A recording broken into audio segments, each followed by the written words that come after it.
Joining me now, Louisiana Congressman and House Majority Leader Steve Scalise. Congressman, good morning to you. Here we go again, day 34. You did recently unveil some possible GOP priorities for a deal on health care.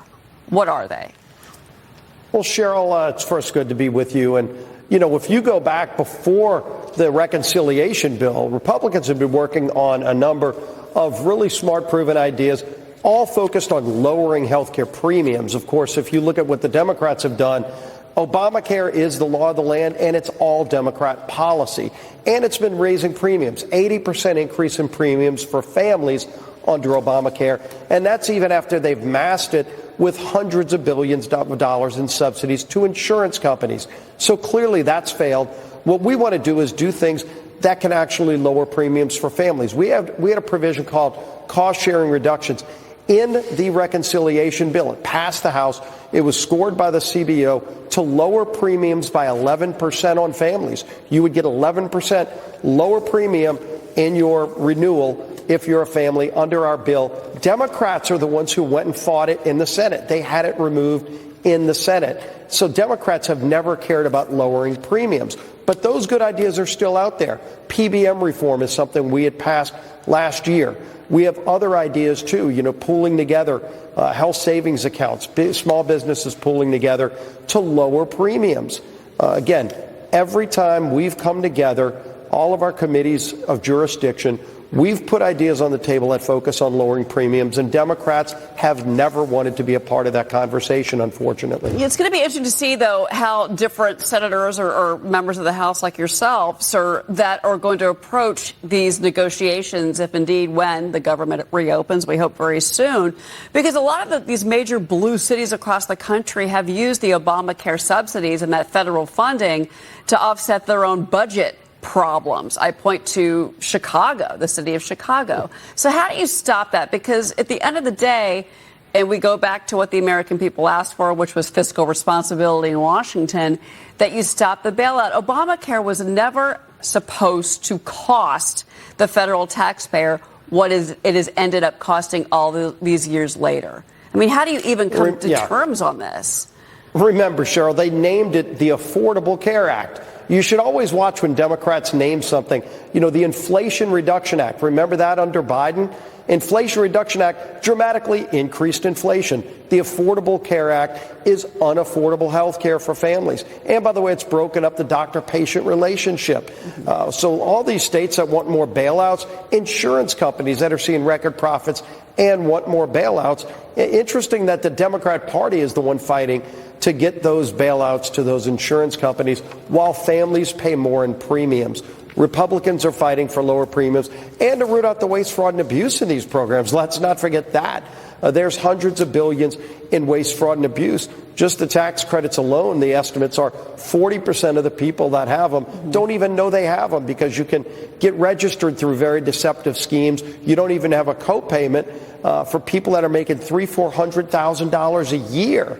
And so some of these insurance companies are registering. They don't know they have a policy, so you never file a claim. It's a really good deal for an insurance company. We've got to end this madness. You wonder why the country is going broke, and you wonder why we have so much debt. We're going to get this under control. Well, I mean, ending the shutdown first and foremost, Congressman, and that's what I wanted to ask you. I mean, the issue of SNAP payments has become front and center. You got 40 million Americans that are affected by this. That you've got 13,000 air traffic controllers that are going unpaid. You've got major airlines in this country now trying to figure out how to subsidize air traffic control, TSA workers, et cetera.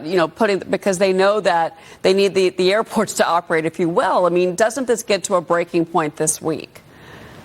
I think it does. And look, this shutdown by Democrats have caused already dramatic pain to real families, and it's going to get worse. You know, you see the SNAP benefits. That's 42 million people that are going to be going without food because Democrats are just angry at the election of Donald Trump. You know, Donald Trump is delivering on all the things he said he would do. The far left has gotten even more nutty. You look, they're about to elect Mondami as the mayor of New York City, an avowed socialist Marxist. That's where their party is going, and that's who Chuck Schumer and Hakeem Jeffries are trying to appease. They don't care about the American people. They've said they know they're inflicting suffering on families. Democrats have said that openly, and they said they don't care. They just want leverage. They can't say what they want leverage for. That's really the worst part of this. They're hurting families knowingly, and Democrats still want to keep this going. I don't think it's sustainable because the American people have figured it out. They're disgusted by it. The unions, more and more every day, every union in America is saying, Democrats, end this madness, end the shutdown, and then go negotiate with Republicans on things you disagree on. But stop holding the American people hostage in the meantime. Well, and I'm glad you brought up, with that election, again, issue that, what Senator Cruz says, after the election, you watch that there's going to be movement. 8.3% of the budget of New York City is federal funding. So that's why this mayor's race is being watched so closely.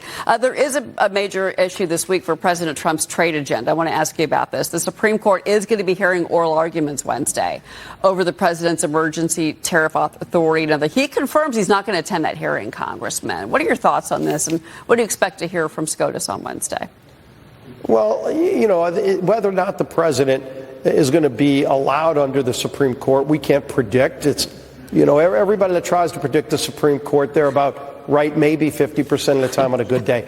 I think if you look at what the president has done with tariffs, it's helped America get better deals overall and be treated fairly. I mean, there are a lot of countries, friend and foe alike, who have not treated America fairly in trade deals.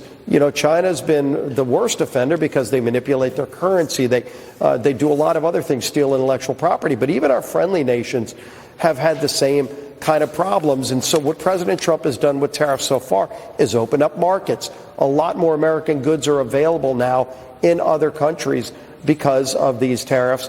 And then we're ultimately getting to a stabilized, I think, level where you're seeing, look at Asia. I mean, it wasn't just China. China was massive, not only for what it meant for critical minerals, what it meant for our farmers, for soybeans, the fentanyl agreement.